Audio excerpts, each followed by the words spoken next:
Hey guys, ஒரு 20 வருஷத்துக்கு முன்னாடி நடந்த ஒரு குட்டி ஸ்டோரியோட இந்த பதிவை ஸ்டார்ட் பண்ணலாமா?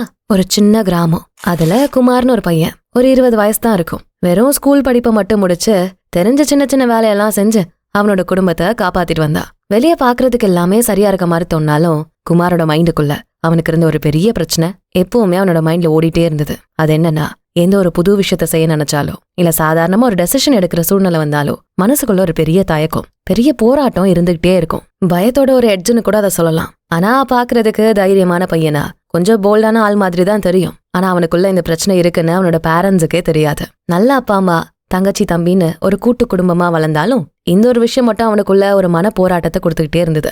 மத்தவங்களுக்கு பிரச்சனையே இல்லாதப்போ இத பத்தி என் குமார் இவ்ளோ கவலைப்படணும்னு உங்க மைண்ட் ஒரு சந்தேகம் வரும் இல்ல? இருக்கே, இந்த ஒரு தயக்கம், பயம்தான் லைஃப்ல அடுத்த கட்டத்துக்கு போக விடாம தடுக்குது அப்படிங்கறது குமாரோட எண்ணம். ஆமாங்க, அவன் கூட ஸ்கூல் படிப்பை முடிச்சவங்க எல்லாரும் மேல் படிப்பு, வேலை அப்படின்னு வெளியிடங்களுக்கு போயிட்டாங்க. ஆனா இந்த தயக்கத்தாலையும் பயத்தாலையுமே குமாருக்கு எந்த ஒரு முடிவும் எடுக்க முடியாம போச்சு. மேல படிச்சா குடும்பத்துக்கு பாரமா போயிருவோம், இல்ல வெளியூருக்கு வேலைக்கு போனா அந்த இடத்துல என்ன மாதிரியான பிரச்சனைகள் இருக்குமோ, இப்படி ஏதாச்சும் யோசிச்சுக்கிட்டு எந்த ஒரு பெரிய முன்னேற்றமும் இல்லாம அவனோட ஊருக்கு பக்கத்துல இருக்க ஒரு சின்ன டவுன்ல ஒரு கடையில வேலைக்கு சேர்ந்தான். அதுல வர கொஞ்சம் வருமானத்தை வச்சு அவனோட லைஃபை ஏதோ ஒரு மாதிரி கொண்டு போனான்னு தான் சொல்லணும். ஆனா உள்ளுக்குள்ள குமாருக்கு ஒரு பெரிய கஷ்டம். ஏன் நம்ம இப்படி இருக்கோம்? நமக்கு இந்த வாழ்க்கை தான் நிரந்தரமா? இதை விட்டு வெளியே போகவே முடியாதா? இப்படியெல்லாம் யோசிச்சுக்கிட்டே இருந்தான். ஏதாச்சும் செஞ்சு இந்த பழக்கத்தை மாத்தணும்னு மட்டும் உறுதியா தோணுச்சு. ஆனா என்ன செய்யணும், எங்க இருந்து ஆரம்பிக்கணும், அது எதுவுமே தெரியல. அப்பதான் ஒரு நாள் விளையாட்டா ஒரு விஷயம் செய்ய ஆரம்பிச்சாரு. எப்பெல்லாம் இந்த பயம், தயக்கம் அப்படிங்கிற உணர்வு வருதோ உடனே சின்னதா ஒரு கல் எடுத்து ஒரு குட்டி பையில போட ஆரம்பிச்சாரு. ஒரு குட்டி துணி பை எடுத்து எப்பெல்லாம் மனசுக்குள்ள தயக்கமும் பயமும் வருதோ, எப்பெல்லாம் ஒரு செயலை முழுசா முடிக்க முடியாத நிலை வருதோ உடனே அந்த பைக்குள்ள குட்டி குட்டியா கற்கள் எடுத்து போட்டுக்கிட்டே வந்தாரு. பெரிய பெரிய விஷயத்துக்கு மட்டும் இல்ல, சில சின்ன சின்ன முடிவெடுக்க கூட ரொம்ப யோசிப்பாரு. தலையில முடி கொஞ்சம் அதிகமா வளர்ந்துருச்சு, சலூனுக்கு போலாமான்னு நினைச்சா வேணாம் இன்னும் ஒரு வாரத்துக்கு அப்புறம் பாத்துக்கலாம் அப்படின்னு யோசிப்பாரு. இந்த மாசத்துல இருந்து ஒரு 10 ரூபா உண்டியில போடலான்னு யோசிச்சுட்டு வேணாம் இந்த மாசம் செலவே ஜாஸ்தி, அடுத்த மாசத்துல இருந்து ஸ்டார்ட் பண்ணலான்னு விட்டுருவாரு. இப்படி சின்னது பெருசுன்னு இல்லாம எந்த ஒரு வேலையா இருந்தாலும், எந்த ஒரு முடிவா இருந்தாலும் அதை செய்ய தயங்குறது, யோசிக்கிறது, முடிஞ்ச வரைக்கும் அதை தள்ளி போடுறது, இப்படியேதான் அவரோட வாழ்க்கை போய்கிட்டு இருந்தது. அப்பதான் அந்த பழக்கத்தை ஸ்டாப் பண்ண முடியாம இப்படி கல்ல சேர்த்து வைக்க ஆரம்பிச்சாரு. நல்ல வேலை, அதையும் ரொம்ப யோசிச்சு செய்ய வேணான்னு தள்ளி போடாம இருந்தாரு. இப்படி ஒவ்வொரு நாளும் சின்ன சின்ன கல்லா போட்டு போட்டு அவரோட பையோட வெயிட்டே அதிகமாயிட்டே போச்சு. ஒரு நாள் அந்த சின்ன பையை இன்னும் கொஞ்சம் பெருசா மாத்தினாரு. ஆனா அதுவும் பத்தாம போச்சு. அவரோட இந்த செயலை பல பேர் நோட் பண்ணவும் ஆரம்பிச்சாங்க. என்னடா இது, இவ எப்பவும் இடுப்புல ஒரு பையோடயே அலையறானே அப்படின்னு குமாருக்கு பின்னாடி எல்லாம் கேலியா பேச ஆரம்பிச்சாங்க. சில பேர் அவருக்கு கல்லு குமார்னு பட்ட பேரெல்லாம் வச்சு கிண்டல் பண்ணாங்க. ஆனா நம்ம குமார் அதெல்லாம் கண்டுக்கவே இல்ல. ஏன்னா அவருக்கு என்ன பிரச்சனைங்கிறது அவர் மனசுக்கு மட்டுமே தெரியும். வீட்டுல அவரோட அப்பா அம்மா கூட ஏன்பா இப்படி கிறுக்குத்தனமா என்னென்னமோ செஞ்சுக்கிட்டு இருக்கேன்னு திட்ட ஆரம்பிச்சாங்க. ஆனா குமாருக்கு இது என்னவோ பழகி போச்சு. இப்படிதான் ஒரு நாள் அந்த ஊருக்கு ஒரு வயசான பெரியவர் வந்தாரு. பாக்குறதுக்கு பெரிய ஞானி மாதிரி தெரிஞ்ச அவரு ரொம்ப வருஷத்துக்கு முன்னாடி அந்த ஊர்ல செல்வாக்கா வாழ்ந்தவராம். பல வருஷமா கோயிலா தரிசனம் செஞ்சுட்டு அவரோட கடைசி காலத்துல சொந்த ஊர்ல இருக்க ஆசைப்பட்டு வந்திருக்காரு. அப்படிதான் இந்த பெரியவரோட கண்ணுல ஒரு நாள் இந்த கல்லு குமார் படுறான். அந்த பெரியவர் ஒரு நாள் யதார்த்தமா குமார் கிட்ட அவரோட கதையை கேட்க ஆரம்பிச்சாரு. குமாருக்கு அந்த பெரியவரை பார்த்ததோ ஏதோ ஒரு சொல்ல முடியாத பாண்டிங் உருவாயிடுச்சு. அங்க இங்கன்னு 2-3 இடத்துல பாத்திருந்தாலும் அவரை பத்தி எதுவுமே தெரிஞ்சுக்காம குமாரோட மனசுல இருக்க மொத்த விஷயத்தையும் அவர்கிட்ட சொல்ல ஆரம்பிச்சாரு. எல்லாத்தையும் பொறுமையா கேட்ட அந்த பெரியவரு, தம்பி, இந்த கற்கள் எல்லாம் எதுக்காக சேர்க்க ஆரம்பிச்சேன்னு கேட்டதும், ஐயா, என்னோட இந்த தயக்கத்தையும் பயத்தையும் போக வைக்க முடியல, அதுக்கான வழியும் எனக்கு தெரியல. சரி, எத்தனை வாட்டி நம்ம டெய்லி லைஃப்ல இந்த பிரச்சனையை நம்ம ஃபேஸ் பண்றோம்னு நமக்கே ஒரு கணக்கு வேணும்னு நினைச்சு விளையாட்டாதான் அதை செய்ய ஆரம்பிச்சேன். ஆனா இப்ப என்னோட முதுகுல ஒரு சுமையா, ஒரு பெரிய பாரமா மாறுற அளவுக்கு போகும்னு நினைக்கல. இந்த மூட்டையை எப்படி இறக்கி வைக்கிறதுன்னு தெரியாம நான் தவிச்சு போயிருக்கேன்னு சொன்னாரு. இதை கேட்டதான் அந்த பெரியவர் உடனே அந்த பாதையில இருந்து ஒரு கல் எடுத்து, இங்க பாருப்பா, இந்த கல் இருக்க வேண்டிய இடம் இந்த மாதிரியான இடத்துல தானே தவிர உன்னோட முதுகுல இல்ல. நீ ஒவ்வொரு முறையும் குழப்பம் வரப்போ அதை ஞாபகப்படுத்துற மாதிரி கல்ல சேர்த்து வைக்கிறதெல்லாம் தப்பு இல்ல. ஆனா உடனே அந்த குழப்பத்துக்கான முடிவுன்னு எடுக்க ஆரம்பிச்சா, உன்னோட மனசுல இருக்க தயக்கத்தை போக வைக்க தைரியமான முடிவு எடுக்க ஆரம்பிச்சா, உன் மனசுலயும் எந்த சுமையும் இருக்காது, உன் உடம்புலயும் எந்த பாரமும் இருக்காது. எப்பெல்லாம் உன் மனசுல ஒரு குழப்பமும் பயமும் வருதோ நீ உடனே அதை தாண்டி வரணும். அந்த தயக்கத்தை போக வைக்கிற மாதிரியான செயலை உடனே செய்யணும்னு யோசி. எப்போல்லாம் அந்த மாதிரியான விஷயங்களா உடனே செஞ்சு முடிக்கிறியோ அப்ப உடனே அது ஞாபகமா ஒரு சின்ன பூ எடுத்து வை. எந்த ஒரு செயல் உன்னோட குழப்பத்தையும் பயத்தையும் போக வைக்குதோ அதுக்கான ஒரு பாராட்ட சொல்ற விதமா இந்த பூக்களை சேர்த்து வைக்க ஆரம்பி. அந்த அழகான பூ உன்னோட தைரியத்தை ஞாபகப்படுத்தும். அந்த அழகான சின்ன பூ உன்னோட தயக்கத்தை போக வைக்கட்டும். ஒவ்வொரு முறை நீ பூ எடுத்து வைக்கும் போதும் இன்னும் அதிகமான பூக்களை சேர்க்கணுங்கிற எண்ணம் மட்டும்தான் உன் மனசுல இருக்கணும். அப்ப தானா உன் மனசுல இருக்க பாரமும் குறையும், உன் முதுகுல சுமக்கிற சுமையும் பாரமாவே இருக்காதுன்னு சொன்னாரு. குமாருக்கு இதை கேக்குறப்போ கொஞ்சம் ஆச்சரியமா அதே சமயம் வேடிக்கையா தான் தெரிஞ்சது. என்னடா இவரு கல்லுக்கு பதிலா பூவை சேர்க்க சொல்றாரேன்னு நினைச்சாரு. இருந்தாலும் அவர் சொல்றதையும் கேட்டுதான் பாப்போமே நினைச்சு அந்த கற்கள் நிறைஞ்ச பைய ஒரு ஆறு ஓடுற கரையில கொட்டினாரு. முதல் ஒரு வாரம் எப்பெல்லாம் மைண்ட்ல ஒரு தயக்கம் பயம் வருதோ உடனே அதை சரி செய்யறதுக்கான சின்ன வேலையை செஞ்சு முடிச்சதும் அந்த இன்சிடென்ட்டை ஞாபகப்படுத்த ஒரு பூவை எடுத்து அழகான ஜாடியில போட்டு வச்சாரு. முதல்ல கொஞ்சம் கம்மியா தான் பூக்கள் சேர்ந்துச்சு. போக போக அந்த பூக்களோட அழகும் வாசனையும் அவர் உற்சாகப்படுத்துச்சு. நாள் ஆக ஆக இந்த பழக்கம் அவருக்கே ரொம்ப பிடிச்சு போச்சு. அந்த பூக்கள் நிறைஞ்சு போய் காஞ்சு போனா கூட அந்த ஜாடியில இன்னும் மிச்சம் இடம் இருந்தது. இன்னும் அந்த ஜாடியை நிரப்புறதுக்கு இவர் செய்ய வேண்டிய வேலையும் மிச்சம் இருந்தது.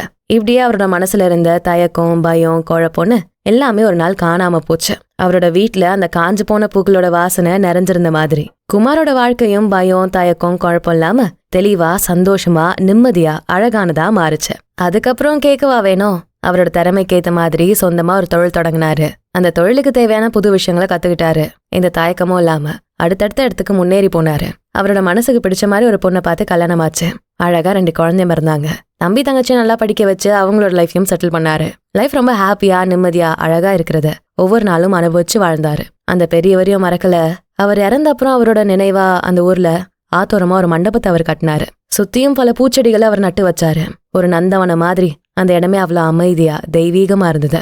மக்கள் அமைதியா உட்காந்து தியானம் செய்ய ஆரம்பிச்சாங்க. அந்த இடத்துக்கு போனா ஒரு தெளிவு கிடைக்கும்னு உணர ஆரம்பிச்சாங்க. பல பேரோட குழப்பங்களுக்கு பதில் கிடைக்கிற இடமா அது மாறி போச்சு. இது வரைக்கும் நீங்க கேட்டது ஒரு கற்பனை கதை தான். ஆனாலும் இந்த கதையை போல நிறைய விஷயங்கள் நம்ம டெய்லி லைஃப்ல கிராஸ் பண்ணிட்டே வரும். அதோட முழு இம்பார்ட்டன்ஸும் தெரியாம இந்த வாழ்க்கையோட பர்பஸ் என்னன்னு புரிஞ்சுக்காம ரொம்ப கேஷுவலா பெரிய பெரிய வாய்ப்புகளை கூட நம்ம மிஸ் பண்ணிக்கிட்டே இருப்போம். நம்ம எல்லாருக்குமே லைஃப்ல இந்த தயக்கமும் பயமும் எல்லா விஷயத்துலயும் வரும். ஒரு சில பேருக்கு இது ரேரா எப்போ நடக்கிற விஷயமா இருக்கும். இன்னும் சில பேருக்கு இது டெய்லி ருட்டீனாவே கண்டினியூ ஆகும். அதாவது எது செய்யறதுனால ஒரு பயம், ஒரு சின்ன தயக்கம், யார் என்ன சொல்லுவாங்க, மத்தவங்க நம்மள என்ன நினைப்பாங்க, இதெல்லாம் தாண்டி உங்க மேலே ஒரு நம்பிக்கை இல்லாத நிலையில நீங்க இருப்பீங்க.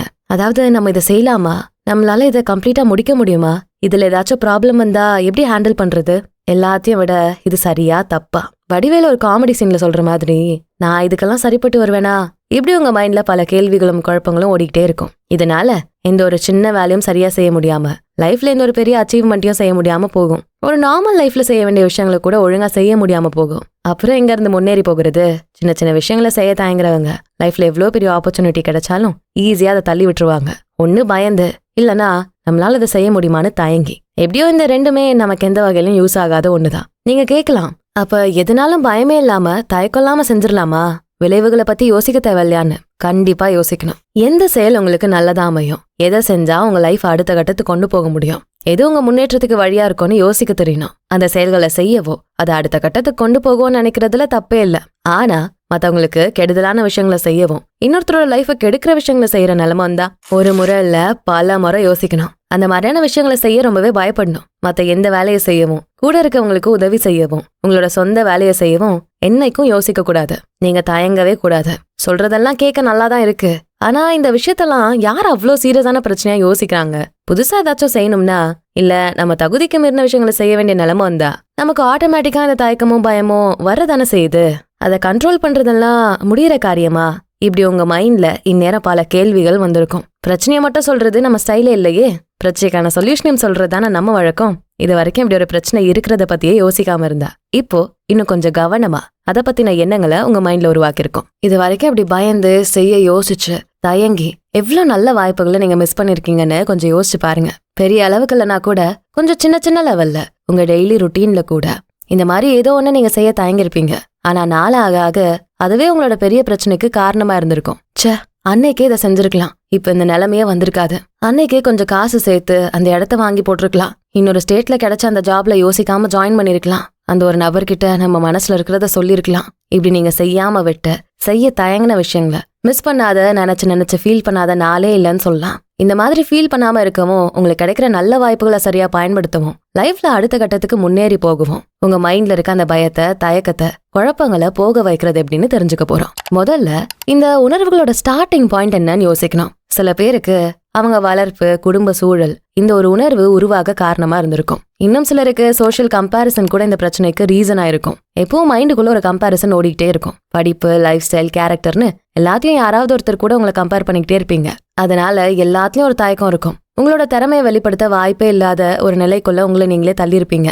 இந்த நிலையை மாத்த உங்களோட மைண்ட்ல இருக்க இந்த தப்பான நம்பிக்கைகளை சேஞ்ச் பண்ண முதல்ல உங்களுக்குள்ள இருக்க நெகட்டிவான எண்ணங்களை, அது உருவாகிற சூழ்நிலைகளை கவனிக்கணும். எப்போ எந்த மாதிரியான நிலையில இது ஸ்டார்ட் ஆகுதுன்னு யோசிச்சு பாருங்க. உங்க மைண்ட்ல பயங்கிற உணர்வு வந்தா உடனே அதை கண்ட்ரோல் பண்ண நினைக்காதீங்க. அந்த பயத்தை உங்களுக்கு ஏத்த மாதிரி மாத்திக்க ட்ரை பண்ணுங்க. இதெல்லாம் செய்ய பயப்படுறீங்களோ அதான் உங்களோட growthக்கு காரணமா இருக்க போகுதுன்னு நினைச்சுக்கோங்க. எந்த பயம் உங்களை செயல்பட வைக்காம இருக்கோ அதை மீறி வர்றதுக்கான வேலையை பாருங்க. அந்த பயத்தை உங்க மைண்ட்ல இருந்து கம்ப்ளீட்டா போக வைக்கணுமா? நீங்க ரொம்ப பயப்படுற வேலைக்கு ஃபர்ஸ்ட் ப்ரிஃபரன்ஸ் கொடுங்க. அது ஒரு வெஹிக்கல் ஓட்டுறதா இருக்கலாம், இல்ல ஒரு புது ஸ்கில்ல கத்துக்கிறதா இருக்கலாம், இல்லனா ஒருத்தர் கூட உங்களுக்கு இருக்க பிரச்சனையை பேசி தீக்கிறதா கூட இருக்கலாம். எந்த விஷயம் உங்களை ரொம்ப பயப்பட வைக்குதோ அதை முதல்ல செஞ்சு முடிங்க. எனக்கு இருக்க இந்த பய உணர்வை சரி செய்யறதுக்கான செயலை செய்ய போறேன்னு யோசிங்க. பயம் உங்க உடல் சார்ந்த விஷயமா கூட இருக்கலாம். பயப்படுறப்ப முதல்ல உங்க பாடி தான் ரியாக்ட் பண்ணும். படபடப்பா இருக்கும், தலையெல்லாம் சுத்துற மாதிரி இருக்கும், அந்த இடத்த விட்டு போனா பரவாயில்லைன்னு கூட தோணும். அந்த மாதிரியான சுச்சுவேஷன்ல முதல்ல இன்ஸ்டன்டா உங்களை கூலா ஃபீல் பண்ண வைக்க நல்ல ஆழமான மூச்சு இழுத்து விடுங்க. ஒரு 5 இல்லனா 10 முறை இதை செய்யுங்க. நீங்க எந்த இடத்துல இருந்தாலும் இதை செய்யலாம். அதே போல உங்க பாடியை ஸ்ட்ரெயிட்டான போஸ்டருக்கு கொண்டு வாங்க. நல்லா நிமிர்ந்து நில்லுங்க. இந்த போஸ்டரே உங்களுக்குள்ள ஒரு தைரியத்தை கொண்டு வரும். உங்க பாடி காமா ஃபோக்கஸ்டா இருந்தா ஆட்டோமேட்டிக்கா உங்க மைண்ட் அது ரிஃப்ளெக்ட் ஆகும். அடுத்ததா தயக்கம், ஹெசிடேஷன். நம்மளால இதை செய்ய முடியுமா? நமக்கு இதெல்லாம் சரிப்பட்டு வருமா? இப்படிப்பட்ட தயக்கத்தை போக வைக்கிற ஒரே வழி உங்க ஆசைகளை மட்டும் ஃபோக்கஸ் பண்ணுங்க. அதை செய்ய உங்களுக்கு தகுதி இருக்கா, திறமை இருக்கான்லாம் யோசிக்காதீங்க. உங்களோட ஃபைனல் எண்ட் பாயிண்ட் எப்படி இருக்கணும்னு யோசிங்க. சந்தோஷமான மனிதரா, நல்ல ஒரு ஹை பேயிங் ஜாப்ல இருக்க மாதிரி, நல்ல ப்ராஃபிட்டபிளான பிசினஸ் ரன் பண்ற மாதிரியான அந்த இமேஜ் உங்க மைண்ட்ல ஸ்ட்ராங்கா நிறுத்துங்க. அந்த டெஸ்டினேஷன் மட்டும்தான் உங்க எண்ணத்துல இருக்கணும். அப்போ உங்க மைண்ட்ல தானா அதுக்கான வேலைகளை உற்சாகமா செய்ய வைக்கும். ஒரு குதிரைக்கு கடிவாளம் எவ்வளவு முக்கியமோ அதே அளவுக்கு நமக்கு நம்மளோட லைஃப் டைம் ஆசைகள், கனவுகள் ரொம்பவே முக்கியம். அதை மட்டுமே ஃபோக்கஸ் பண்ற ஒருத்தரால தான் லைஃப்ல தயக்கமே இல்லாம அதுக்கான எந்த ஆப்பர்ச்சுனிட்டிஸையும் விடாம முயற்சி செய்ய தயாரா இருப்பாங்க. அதே போல ஃபெயிலியர்ஸ், மத்தவங்க நம்மளை பத்தி என்ன நினைப்பாங்க அப்படிங்கிற பயம், இதெல்லாம் கூட உங்களோட தயக்கத்துக்கு காரணமா இருக்க முடியும். உங்க வாழ்க்கைக்கு மட்டும்தான் நீங்க பொறுப்பு. உங்களை சுத்தி இருக்கவங்களோட எண்ணங்களுக்கும் அவங்களோட மைண்ட்ல இருக்க விஷயங்களை பத்தியும் நீங்க யோசிக்கிறது. அதுக்காக உங்க லைஃப்ல செய்ய வேண்டிய விஷயங்களை செய்யாம இருக்கிறதும் சரியான முடிவா இருக்கவே முடியாது. உங்ககிட்ட ஐடியாவும் ஒப்பீனியனும் கேட்கிற உங்க ஃப்ரெண்ட்ஸு கூட நீங்க சொல்றது வெறும் சஜஷனா தான் இருக்கும். அதை வச்சு அவங்க லைஃப்ல எந்த முடிவும் செய்ய மாட்டாங்க. அது ஒரு ஒப்பீனியன், அவ்வளவுதான். அதே போலதான் நீங்களும் யோசிக்கணும். யார் உங்களை பத்தி என்ன சொன்னாலும் அதை ஒரு சஜஷனா, ஒரு ஐடியாவை மட்டும் எடுத்துக்கோங்க. அந்த வார்த்தைகள், அந்த ஐடியாஸை உங்க லைஃபை டிசைட் பண்ற விஷயங்களுக்கெல்லாம் யூஸ் பண்ணாதீங்க. எத்தனை ஃபெயிலியர்ஸை சந்திச்சிருந்தாலும் சரி, ஒவ்வொரு முறையும் நீங்க தோக்குறதுக்கு கவலைப்பட வேண்டாம். ஆனா அந்த தோல்வியில இருந்து மீண்டு வந்த உடனே முயற்சி செஞ்சீங்களே, அந்த செயலுக்கு, அந்த ஒரு துணிச்சலுக்கு உங்களுக்கு நீங்களே ஒரு பாராட்ட மனசுக்குள்ள சொல்லிக்கோங்க. ஒவ்வொரு தோல்வியில இருந்தும் நீங்க என்ன கத்துக்கிட்டீங்க, எந்த வழியிலெல்லாம் போனா இந்த மிஸ்டேக்ஸை அவாய்ட் பண்ணலாம்னு தெரிஞ்சுக்கிட்டீங்க, வெற்றிக்கு ரொம்ப பக்கத்துல போயிட்டு இருக்கிறதா உணருங்க. தப்பான வழிகளை தெரிஞ்சுக்க மத்த நல்ல வழிகள் உங்களுக்கு முன்னாடி தன்னால தெரிய வரும். வேலை, லைஃப் ஸ்டைல், பிசினஸ், இப்படி வெறும் மெட்டீரியலிஸ்டிக்கான விஷயங்களுக்கு மட்டும்தான் இதை யூஸ் பண்ணணும்னு இல்ல. உங்களோட நல்ல ரிலேஷன்ஷிப்ஸை மெயின்டைன் பண்ண, லைஃப்ல உங்களுக்கு ஏத்த நண்பர்களை தக்க வச்சுக்க இந்த ட்ரிக்ஸை நீங்க யூஸ் பண்ணலாம். ஒரு ரிலேஷன்ஷிப்ல உங்களுக்கு இருக்க பயம் என்ன? அவங்க கிட்ட ஃப்ரீயா பேசவும், மனசுல இருக்கிறத சொல்லவும் ஏன் தயங்குறீங்கன்னு யோசிங்க. அவங்க நம்மளை விட்டு போனா என்ன ஆகும் அப்படிங்கிற பயம், நம்மளை பத்தி தப்பா நினைச்சிருவாங்களோன்னு பயந்து தயங்கி நீங்க உங்களோட உண்மையான முகத்தை ரொம்ப நாள் மறைக்க முடியாது. ஒருவேளை அந்த உண்மையை நீங்க தைரியமா வெளிப்படுத்த தயாரா இருந்தீங்கன்னா உங்களுக்கான நபர்கள் உங்களை தேடி வருவாங்க. யாரெல்லாம் உங்களை முழுசா நம்புறாங்களோ, யார் எந்த ஒரு ஒப்பீனியனும் இல்லாம உங்களை அப்படியே ஏத்துக்க தயாரா இருக்காங்களோ அவங்க உங்க கூடவே இருப்பாங்க. உங்க மேல நீங்க வைக்கிற நம்பிக்கையும் அந்த அன்பும் தான் உங்களோட அடையாளமா மாறும். செல்ஃப் லவ்ங்கிறது எவ்வளவு முக்கியமான விஷயம்னு உங்களுக்கு அன்பே கிடைக்காத நிலையில இருக்கப்பதான் உணர முடியும். எதெல்லாம் உங்களை செல்ஃப் சாட்டிஸ்ஃபை பண்ணுமோ, உங்க மைண்டை நிம்மதியா பீஸ்ஃபுல்லா வச்சுக்குமோ, அந்த விஷயங்களை செய்ய நீங்க தயாரா இருக்கணும். அதான் உங்களோட பெஸ்ட் ரிலேஷன்ஷிப்புக்கான இம்பார்ட்டன்டான விஷயமா இருக்க முடியும். உங்க மேல நீங்க வைக்கிற மரியாதையும் அன்பும் மட்டும்தான் மத்தவங்கள உங்களை மரியாதையோட அன்போட நெருங்க வைக்கும். பயம், தயக்கம் உங்களுக்கு எந்த முன்னேற்றத்தையும் தராதுன்னு தெரிஞ்சதும் உடனே அதுக்கான ஆல்டர்னேட் ஆக்ஷன்ஸை எடுக்க ரெடியா இருக்கணும். எந்த ஒரு நெகட்டிவான எண்ணத்தையும் மாத்துறது ஒரு செயல் தான், ஒரு நல்ல ஆக்ஷன் தான். உங்க எண்ணம் செயலா மாறும்போது தான் அது நல்லதா மாறும். நல்ல எண்ணங்கள் நல்ல செயலா மாறும். நல்ல செயல்கள் தான் உங்க லைஃப்ல அடுத்த கட்டத்து உங்களை கொண்டு போகும். எந்த ஒரு உணர்வுக்கும் பின்னாடி இருக்க அந்த எமோஷனல் பாண்டிங்க டிட்டாச் பண்ணிக்கிற தெளிவு இருந்தா உங்க மனசுல எந்த ஒரு பயமும் தயக்கமோ உள்ள வராம பாத்துக்கலாம். எப்பவும் நல்லது செய்ய தயங்காதீங்க. நல்ல விஷயங்களை செய்ய யோசிக்காதீங்க. உங்களோட நல்ல செயல்கள் உங்களுக்கு மட்டும் இல்லாம உங்களை சேர்ந்தவங்களுக்கும் நல்லதா மாறும். உங்க வாழ்க்கைக்கு தேவையான அந்த நல்ல செயல்களை துணிச்சலா செய்யுங்க. லைஃப்ல அடுத்த கட்டத்துக்கு முன்னேறி போய்கிட்டே இருங்க. நம்ம கிடைச்ச இந்த ஒரு லைஃபை நமக்கு பிடிச்ச மாதிரி வாழ என்னெல்லாம் செய்யணுமோ அது எல்லாத்தையும் ட்ரை பண்ணுங்க. நிம்மதியான சந்தோஷமான வாழ்க்கைய வாழுங்க. உங்க லைஃபை மாத்துறதுக்கான ஒரு சின்ன சஜஷனா இந்த பதிவு இருக்கும்னு நம்புறோம். மேலும் இது போன்ற நல்ல பதிவுகளுக்கு நம்ம சேனலை தொடர்ந்து ஃபாலோ பண்ணுங்க. இந்த வீடியோ பிடிச்சிருந்தா இதுக்கு ஒரு லைக்கை போட்டுட்டு உங்க ஃப்ரெண்ட்ஸ் அண்ட் ஃபேமிலிக்கு ஷேர் பண்ணுங்க. நம்ம channels beyond the ordinary and body and soul Tamil ரெண்டுத்துக்கும் சப்ஸ்கிரைப் பண்ணிட்டு பெல் ஐக்கானை அழுத்திடுங்க. நான் உங்களை அடுத்த வீடியோல பார்க்குறேன். நன்றி.